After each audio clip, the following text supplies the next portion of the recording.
This systolic ejection murmur reflects turbulent flow across the stenotic aortic valve. In contrast to an innocent murmur, this murmur peaks late in systole. Notice the late peaking of this murmur.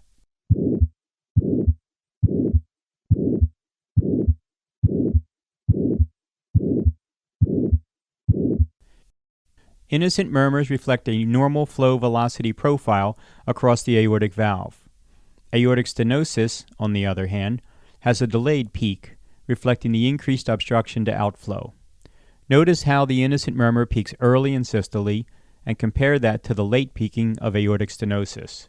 First, the innocent murmur,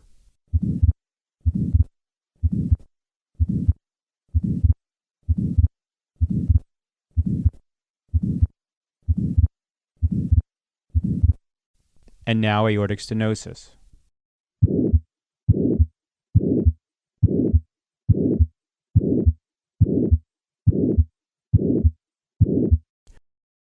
The presence of an ejection click localizes the obstruction to the valvular level and strongly suggests the presence of a bicuspid aortic valve. I will begin with normal heart sounds and then add the ejection click and then the murmur of aortic stenosis.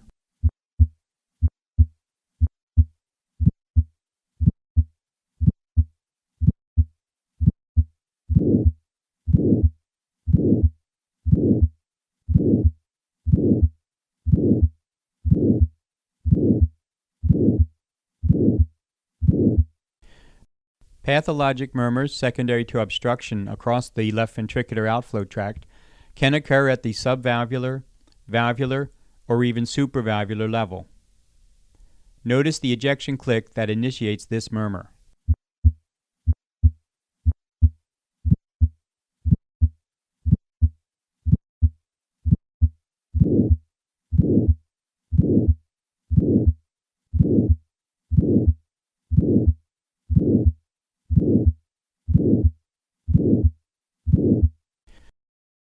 With significant aortic stenosis, the carotid upstroke may be both delayed and diminished.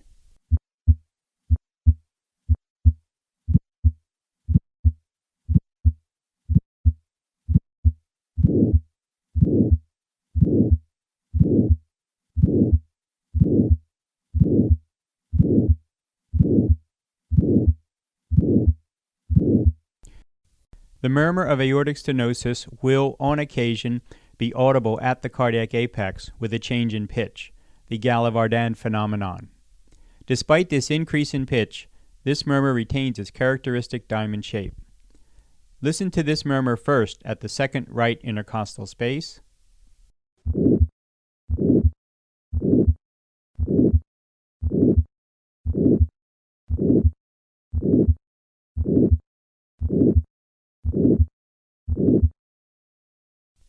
and now at the apex.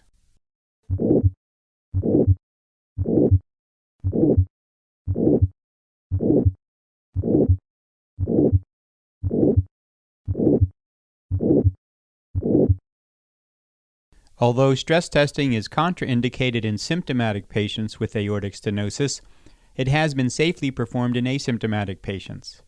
As many as 1/3 of asymptomatic patients will demonstrate symptoms or abnormalities on exercise testing that may warrant valve replacement. Listen to a patient with combined aortic stenosis and regurgitation. I will begin with the systolic murmur and then add the diastolic component.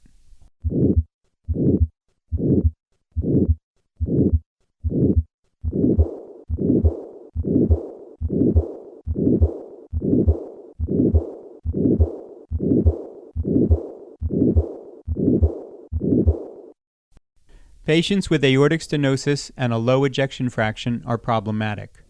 One way to identify those patients who will respond well to surgery is pharmacologic stress testing. If their gradient increases significantly with dobutamine infusion, then these patients are acceptable candidates for surgery. Listen to a patient with aortic stenosis and both a third and a fourth heart sound. I will begin with the fourth heart sound, then add the third sound, and finally the murmur.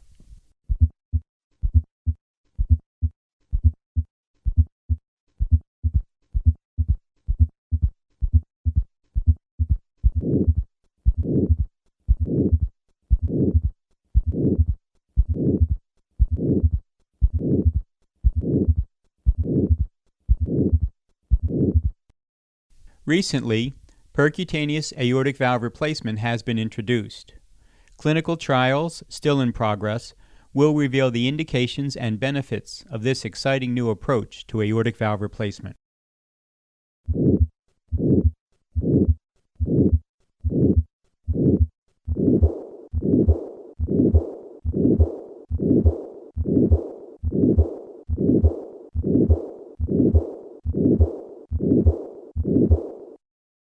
Echo Doppler studies can define valve anatomy and function, allowing a calculation of both valve gradient as well as valve area.